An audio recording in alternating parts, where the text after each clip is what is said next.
Manny Pacquiao andang na makigharong ni Floyd Mayweather. Si Daryl Anunciado sa report. Si Filipino boxing icon Manny Pacquiao ni padayag nga andam na siyang makigbatok ni Floyd Mayweather sa sunod tuig. Ang 8-time world champion mikulit og unom ka knockdown sa iyang pagdominar kang American Chris Algieri kagahapon sa Macau. Sa maong kadaugan milambo ang record ni Pacquiao sa 57 kadaog, 5 ka pildi ug 2 ka draw. Samtang kini ang unang higayon nga napildi si Algieri human sa 20 niya ka away. Si Algieri kinsa mibahad nga iyang pakamangon si Pacquiao sa dihang nagpaingon pa ang away ni dayeg sa pambansang kamao sa Pilipinas human sa ilang engkwentro. Gihulagway ni Algieri ang fighting congressman sa Sarangani nga mao'y labing maayong boksidor sa tibuok kalibutan.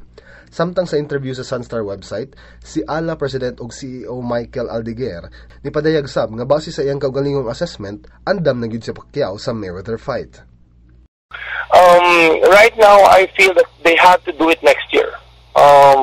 If they don't do it next year, it's either Manny will deteriorate because he's not really focused on boxing now, and there's so many things going on in his life, and that's given an advantage of Mayweather because Mayweather is that kind of fighter. He tries to fight his opponents when they're way down. That's why he fought most even at 40. He fought De La Hoya at 37.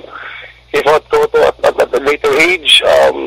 And hopefully Manny has to get that fight. You know, if he has to compromise a little bit because Mayweather tries to be hard-headed on the negotiation table, the more probably he has to fight Mayweather next year because if give it 2 more years, and with Manny's all the distractions, you know, he can also not lose focus on boxing, and he can lose a step. And that could be very detrimental for his career.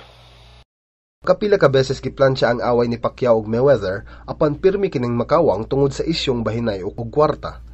Ang Sunstar website nagpahigayon og post-fight analysis kauban si attorney Jingo Quijano, sports columnist sa Sunstar Cebu, ug June Migalien, sports editor sa Super Balita.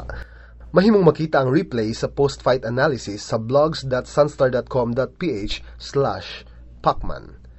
Kini si Daryl Anunciado alang sa Sunstar Pilipinas.